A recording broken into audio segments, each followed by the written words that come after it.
coming into our newsroom this morning, a political earthquake across California and the nation. Yes, we've been waiting for this. Moments ago, former House Speaker Nancy Pelosi announced on social media she will retire from Congress at the end of her current term.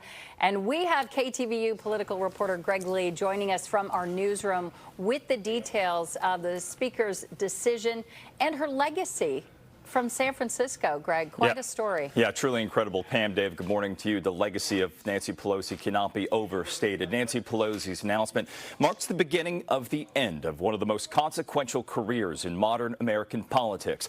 Pelosi has represented San Francisco in the House for more than 38 years. Speculation had grown recently about her future. She made her plans official in a social media video posted just moments ago. She says she will retire at the end of this term in 2027. She will not seek re-election. This is incredibly significant for a woman that won her first race here in 1987 in a special election, the first woman to ever serve as Speaker of the House. Take a listen in her own words. That is why I want you, my fellow San Franciscans, to be the first to know. I will not be seeking re-election to Congress. With a grateful heart, I look forward to my final year of service as your proud representative. As we go forward, my message to the city I love is this: San Francisco, know your power.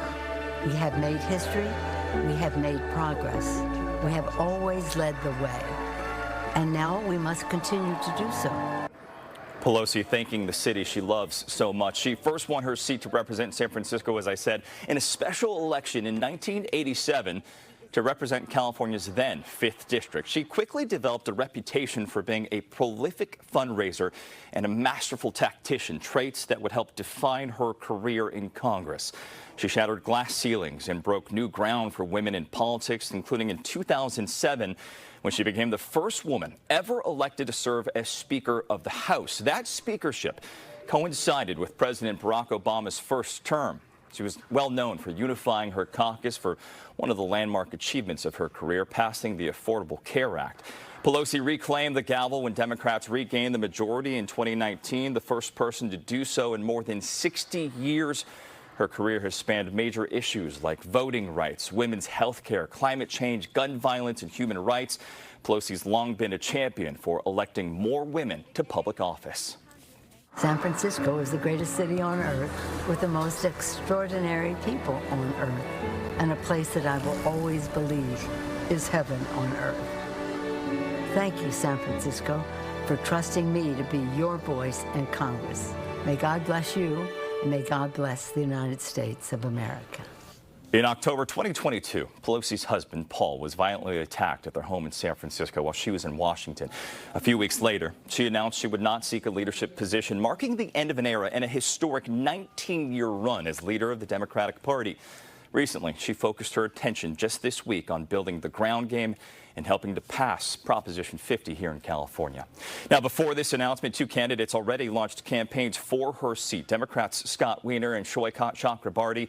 We can certainly expect out of this news more to come out of the woodwork now that Pelosi has officially announced her retirement plans. Dave, Pam?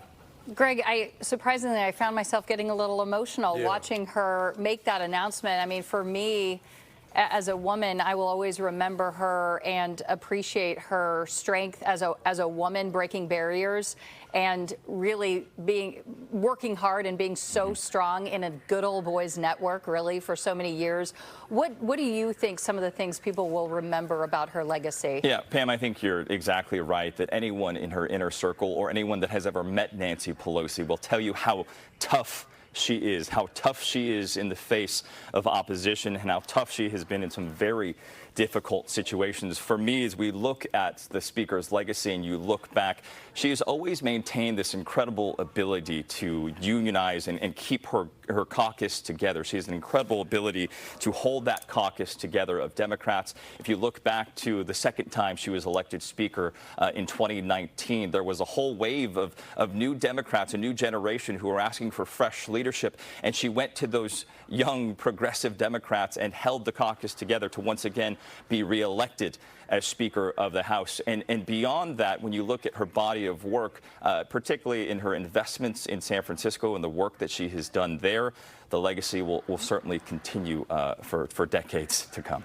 Greg, I think tough is a word that comes to most people's minds, and I think that's a word she would appreciate and embrace. Thank you so much. We'll continue to check in with you throughout the morning, Greg, because it certainly means quite a few next steps. Great job by Greg Lee. Thank you. Time now, 6:12, still ahead. We're still